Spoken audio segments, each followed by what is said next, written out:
Olá, bom dia. Seja bem-vindo a mais uma transmissão de uma das dependências da Igreja Presbiteriana Filadélfia de Araraquara.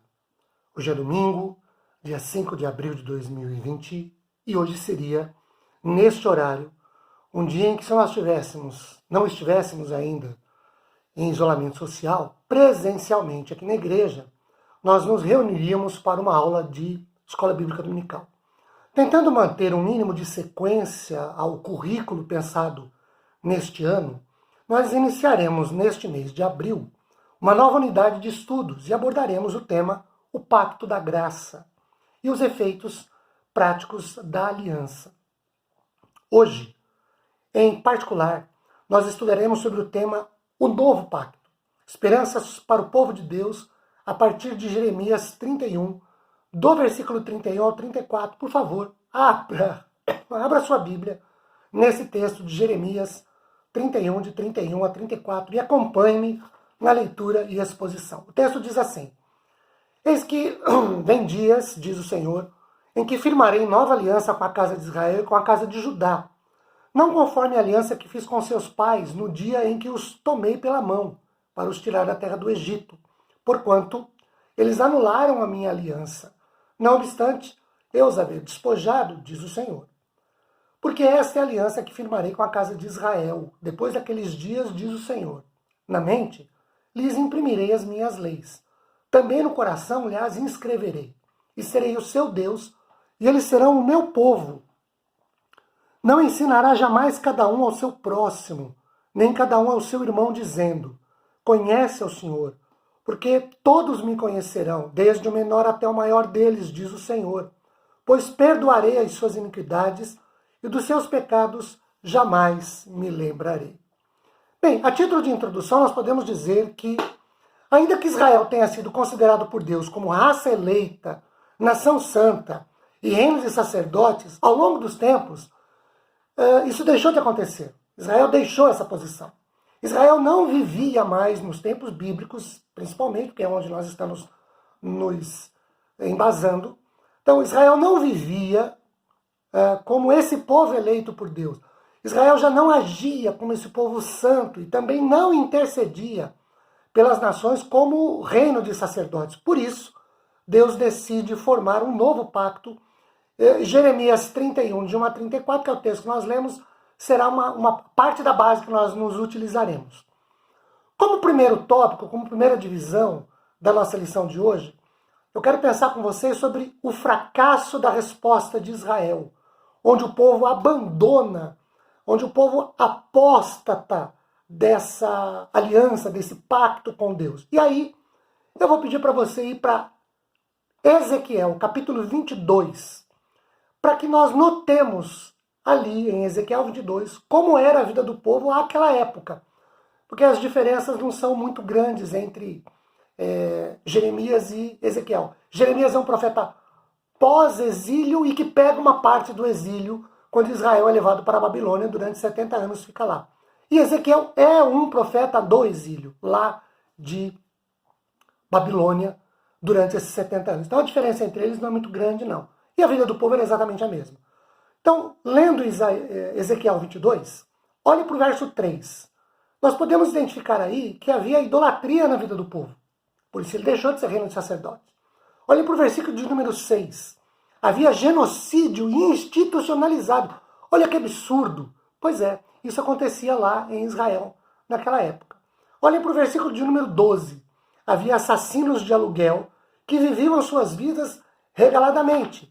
Olhe para o versículo de número 25. Os notáveis da cidade, as lideranças, ou os líderes da cidade, a liderança da cidade, então os notáveis da cidade, eles eram gananciosos, tomavam tudo o que podiam dos mais indefesos, dos mais pobres. O 26. Os sacerdotes, a liderança religiosa, então os sacerdotes perderam toda e qualquer noção dos seus ofícios. Olhem para o versículo de número 27. Havia agiotagem, e isso era institucionalizada.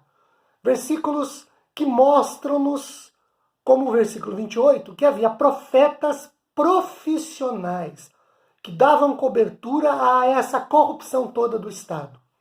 E aí talvez você esteja pensando e se perguntando mais ou menos o seguinte: peraí, pastor, o profeta Ezequiel fala dos seus dias lá em Israel ou fala nos dias de hoje, em particular aqui para o Brasil?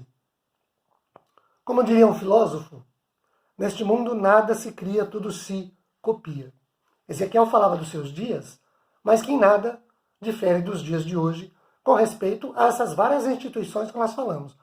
Liderança, pessoas ricas, influentes na sociedade, religiosos, liderança religiosa, né, exploração do povo, nada disso é muito diferente. Então, por essa razão, o povo quebrou, ou com essas práticas de vida, por essas razões, o povo quebrou a aliança que tinha com Deus, o povo deixou de ser uma nação santa, um reino de sacerdotes, e aí Deus então teve a situação de formar uma nova aliança, um novo pacto com o povo.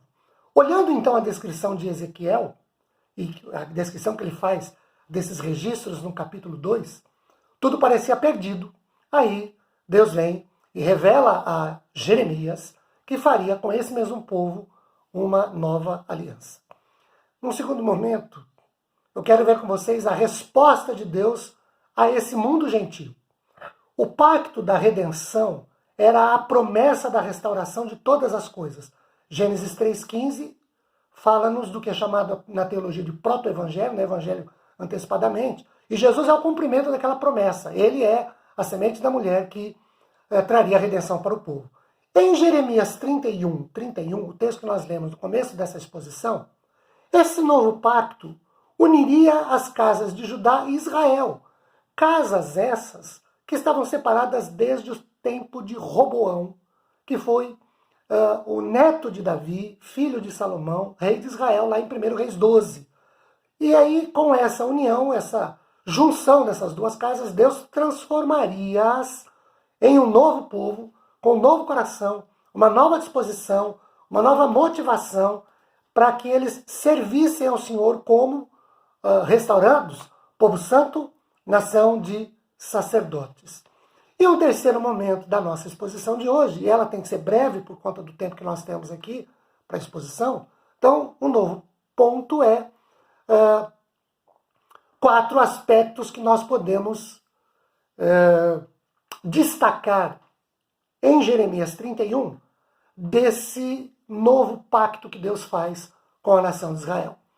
A primeira é que a lei do Senhor, de acordo com o versículo 33, a lei do Senhor seria gravada na mente e também no coração. Então nós teríamos a ideia de que o povo teria emoção e razão no envolvimento deles com a palavra do Senhor. No versículo de número 34, nós podemos destacar como um novo aspecto dessa nova aliança, o conhecimento do Senhor agora seria acessível a todos, não apenas a uma linhagem sacerdotal, não apenas a algumas pessoas. Isso não era privilégio de ninguém. Todo o povo teria acesso a isso. Olhar para o versículo de número 34, nós podemos extrair dele que haveria perdão. E esse perdão seria extensivo mediante a confissão, um perdão definitivo. Há um jargão teológico que diz o seguinte: pecado confessado, arrependidamente confessado, é pecado perdoado. Então, esse perdão é extensivo a essa situação. E ainda nós podemos olhar para o versículo de número 33, os versículos de número 33 e 34, para dizer que essa nova aliança envolveria um novo povo. Então, um novo povo para uma nova aliança. E com o tempo a gente vê isso se cumprindo com os gentios, quando Deus chama um povo que não é mais apenas o povo de Israel, e em Cristo, pela graça, o Senhor toma esse povo e o enxerta na sua relação com o povo de Israel, que ele lá atrás havia eleito para ser o seu povo. E isso não acontece apenas no Novo Testamento. Quando Jesus vem e o Evangelho da Graça atinge gentios. Quando a gente fala em gentios, é bom lembrar que para o israelita, quem não é israelita é gentio. A palavra do Senhor funciona assim. Quem não é do povo judeu na Bíblia é gentio. Então, no Novo Testamento nós temos a graça extensiva aos gentios, mas nós temos manifestações dela já no Velho Testamento. Por exemplo, quando Deus resgata Raabe, que é uma prostituta, lá na cidade de Jericó, e essa mesma mulher, com o tempo, ela se casa com um israelita e vem a ser alguém da ascendência de Jesus Cristo. Temos também o caso de Ruth, que é uma moabita, uma gentia, que se casa com o avô de Davi e também entra na linhagem de Jesus. E ao longo da palavra do Senhor, nós temos N exemplos disso. Então Deus faz um novo povo, um novo pacto, uma nova aliança. Essa é a primeira exposição e eu espero que você acompanhe ao longo deste mês de abril para compreender melhor. Eu espero que você tenha um bom domingo. Eu quero convidá-lo para assistir um novo vídeo que nós postaremos hoje, com a graça do Senhor, sobre o culto da noite. Bom domingo, Deus te abençoe, fique na paz do Senhor. Amém.